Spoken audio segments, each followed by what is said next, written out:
शक्ति, मां शक्ति, मां शक्ति।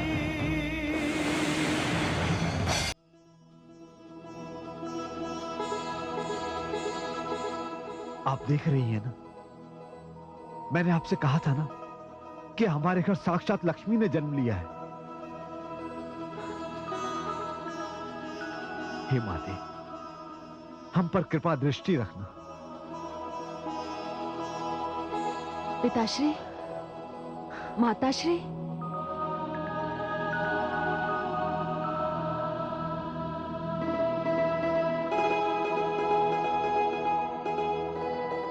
आयुष्मती भाव। आयुष्मती भाव। आप मेरे माता पिता हैं, मेरे जन्मदाता हैं। मेरे साथ ये जो कुछ भी हुआ, इसका रहस्य तो मैं भी नहीं जानती। पुत्री, तुमने बाल्यकाल से युवा काल की अवस्था कुछ ही पलों में तय कर ली।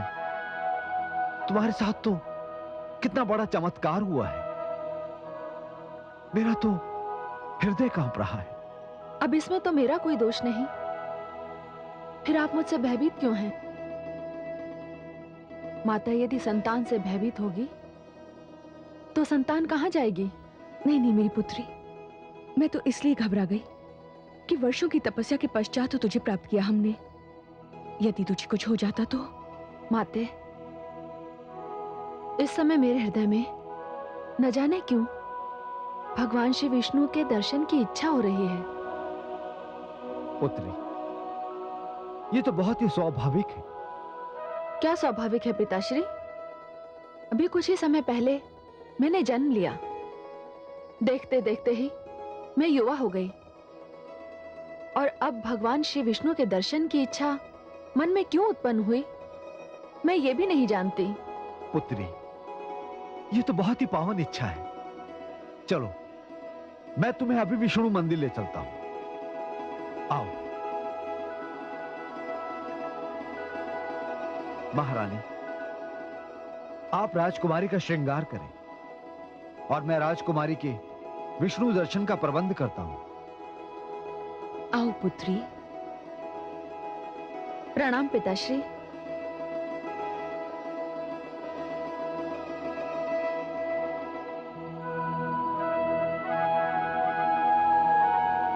आप तो स्वयं माता लक्ष्मी हैं, तो आपके मन में भगवान विष्णु के दर्शन की इच्छा तो होगी ही। आप जैसी पुत्री का पिता होने के नाते अब मैं इस उलझन में पड़ गया हूं कि आपके लिए वर कैसे ढूंढूंगा। मैं अतीत हूं। इधर महाराज धर्मध्वज तथा माधवी तुलसी के अचानक बालिका रूप से बड़े हो जाने के चमत्कार से आश्चर्यचकित थे। इधर शंखचूड़ के साथ भी कुछ इसी प्रकार घट रहा था। वो भी देखते ही देखते एक बालक से युवक में बदल गया। तुलसी ये भूल चुकी थी कि वो लक्ष्मी का मानवी रूप थी तथा शंखचूड़ विष्णु का अंश। गुरु शुक्राचार्य चिंतित थे। वो ये जानते थे कि शंखचूड़ में आसुरी स्वभाव की कमी है, किंतु महाराज दंभ प्रसन्न थे कि वे शंखचूड़ को युवराज बना देंगे। सारा दरबार उसे देखने को व्याकुल था कि वो कौन सा असुर राजकुमार है जो बचपन से छलांग मारकर सीधा यौवन में उतर आया है। सभासद सुने, दानव कुल भूषण दानवाधिपति महाराज दंभ पधार रहे हैं।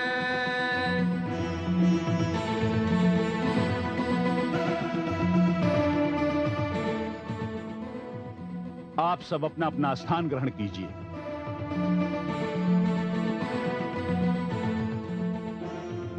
आप सबको भलीभांति इसका ज्ञान है कि राजकुमार शंखचूड़ अपने जन्म के पश्चात तुरंत किस प्रकार देखते ही देखते बड़े हो गए। अरे, ये एक चमत्कार है और मेरे लिए विशेष प्रसन्नता का विषय है। कदाचित संसार में प्रथम बार ऐसा हुआ है कि कोई शिशु देखते ही देखते युवक बन गया हो। मेरे लिए स्वर्ण अवसर है कि इस अवसर पर मैं राजकुमार शंखचूड़ को युवराज घोषित कर दूं। ठहरिए पिताश्री।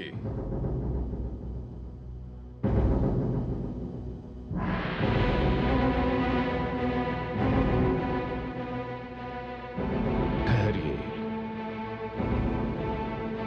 राजकुमार शंखचूड़ की राजकुमार शंखचूड़ की राजकुमार शंखचूड़ की राजकुमार शंखचूड़ की राजकुमार शंखचूड़ की राजकुमार शंखचूड़ की राजकुमार शंखचूड़ की राजकुमार शंखचूड़ की राजकुमार शंखचूड़ की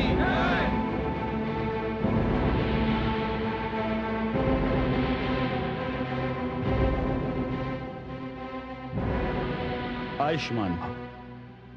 पुत्र, दानव कुल में कदाचित तुम प्रथम दानव हो जो किसी अधिकार प्राप्ति के प्रति उदासीन है। वैसे हम दानवों में तो अधिकार छीन लेने की प्रथा है। मैं तुम्हें युवराज घोषित करने जा रहा था, फिर तुमने मुझे रोक क्यों दिया? पिताश्री, मैं इस सिंहासन को प्राप्त करने से पहले कुछ शक्तियां प्राप्त करना चाहता हूं। मैंने असुर कुलगुरु शुक्राचार्य से विचार विमर्श भी किया है और उन्होंने भी मुझे तप करने का परामर्श दिया है। राजकुमार का कथन सत्य है महाराज।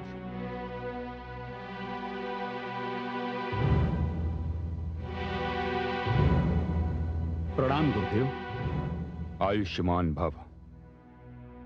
कुलगुरु, मैं अपने पुत्र के सिर पर शीघ्रातिशीघ्र राज मुकुट देखना चाहता हूं और आप उसे संन्यास का मार्ग दिखा रहे हैं। हाँ दानवराज दंभ, मैं आपका कुलगुरु हूं, किंतु ज्योतिष संहिता के जनक महान आचार्य भृगु का पुत्र भी हूं। यदि आपने तप करने से पहले राजकुमार शंखचूड़ को सिंहासन सौंप दिया तो मुझे खेद है कि आपको क्या कुलगुरु? आगे कहिए, कहिए ना कुलगुरु। आपको राजकुमार की मृत्यु का शोक सहना पड़ेगा। नहीं, नहीं गुरुदेव। हाँ दानवराज, यदि आपको अपने कुलगुरु पर विश्वास है तो मैं राजकुमार शंखचूड़ को जो मार्ग दिखाना चाहता हूं उस मार्ग पर आप उसे चलने दीजिए। पिताश्री, मैंने दानव कुल में जन्म लिया है। मैं दानवों की कीर्ति पताका आकाश में लहराती हुई देखना चाहता हूं। कुछ ऐसा करना चाहता हूं जिस पर आप गर्व कर सकें। ये सब तो ठीक है पुत्र, किंतु महाराज, अब किंतु और परंतु का समय नहीं है। यह निर्णय की घड़ी है। राजकुमार को इसी मुहूर्त में तप के लिए जाना चाहिए। पिताश्री, मैं माताश्री की अनुमति ले आया हूं। केवल आपकी अनुमति पाना शेष है। पुत्र, ऐसी परिस्थिति में मेरे समक्ष तुम्हें अनुमति देने के अतिरिक्त और कोई मार्ग नहीं है।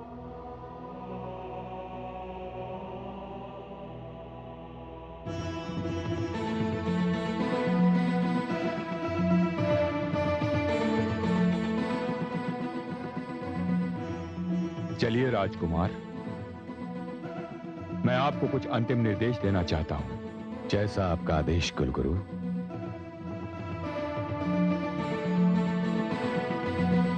राजकुमार शंखचूड़ की गुरुदेव शुक्राचार्य की राजकुमार शंखचूड़ की गुरुदेव शुक्राचार्य की राजकुमार शंखचूड़ की गुरुदेव शुक्राचार्य की राजकुमार शंखचूड़ की गुरुदेव शुक्राचार्य की।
आओ पुत्री आओ, हम तुम्हारे विषय में बात कर रहे थे।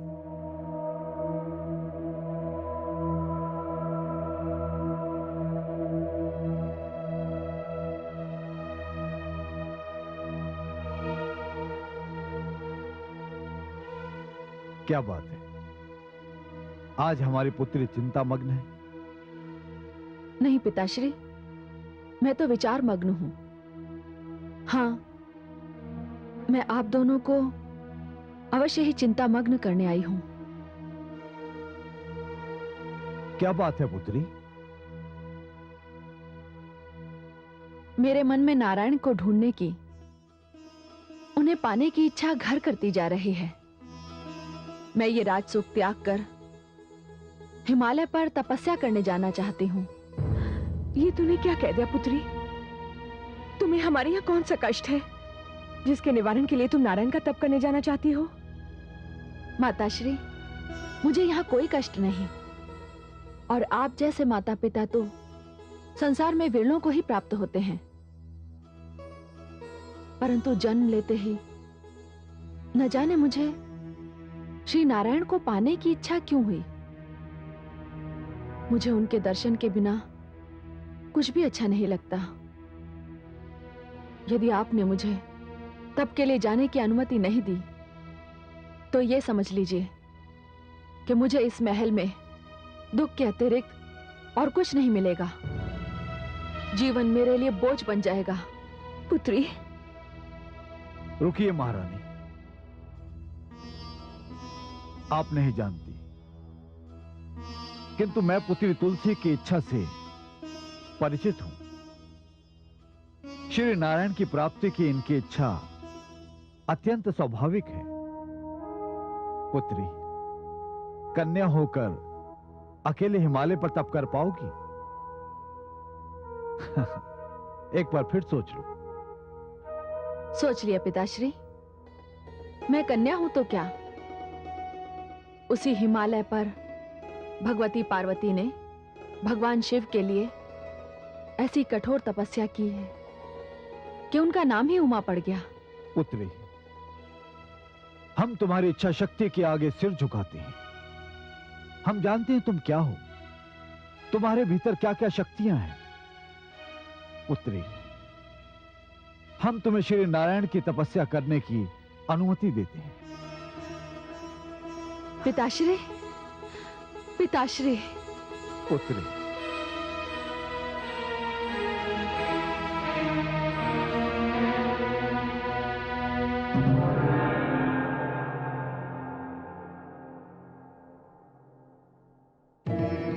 ओम श्री ब्रह्माय नमः। ओम श्री ब्रह्मदेवाय नमः। ओम आदि प्रजापते नमः। ओम श्री ब्रह्माय नमः। ओम श्री ब्रह्माय नमः। ओम श्री ब्रह्माय नमः। ओम श्री ब्रह्माय नमः। ओम श्री ब्रह्माय नमः। ओम श्री ब्रह्मदेवाय नमः।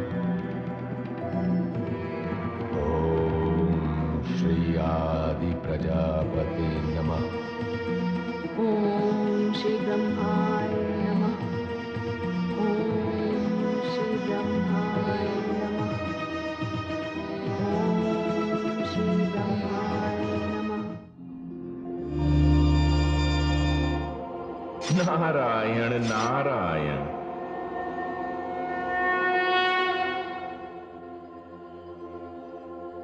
आइए देवर्षि, कैसे आना हो? हे प्रभु, एक जिज्ञासा, एक उत्कंठा मुझे आपके पास खींच लाई है। प्रभु, ये आपकी कैसी लीला है कि हिमालय पर देवी तुलसी और दानव पुत्र शंखचूड़ दोनों एक ही आराध्य भगवान ब्रह्मा को प्रसन्न करने के लिए घोर तपस्या कर रहे हैं। ये बड़ी अद्भुत घटना है प्रभु। ये घटना आगे कौन सा मोड़ लेने वाली है? देवर्षि, ये घटना कौन सा मोड़ लेगी ये तो विधाता ही जाने। पर विधाता ने भविष्य के गर्भ में क्या छिपा रखा है, उसे वर्तमान में जानने का प्रयास क्या उचित होगा? कथा का रोमांच इसी में है कि उसका अंत ज्ञात ना हो। हे लीला पुरुष, धन्य हैं आप, आदि और अंत सबके सर्वज्ञ, फिर भी सबसे तटस्थ। मुझे आज्ञा दे प्रभु। नारायण नारायण।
हे देवी भुवनेश्वरी, हे पराशक्ति, यदि आदि प्रजापति ने देवी तुलसी को दर्शन नहीं दिए तो उनके प्राण संकट में पड़ जाएंगे। हे पराशक्ति, मानव होने के कारण उनसे सारी दैवी शक्तियां भी छिन गई हैं। हे महादेवी, तुलसी के साथ साथ हिमालय में एक असुर भी तप कर रहा है। यदि आदि प्रजापति ने उसे भी दर्शन ना दिए तो उसके भी प्राण संकट में पड़ जाएंगे। किंतु मैं आदि प्रजापति की उलझन का कारण जानती हूं और मैं इस उलझन को सुलझाने के लिए जाने ही वाली थी कि आपने ये प्रश्न कर दिया। महादेवी, आप निश्चिंत रहें, तुलसी के प्राणों पर कोई संकट नहीं आ सकता, क्योंकि तुलसी की कथा तो अभी आरंभ हुई है।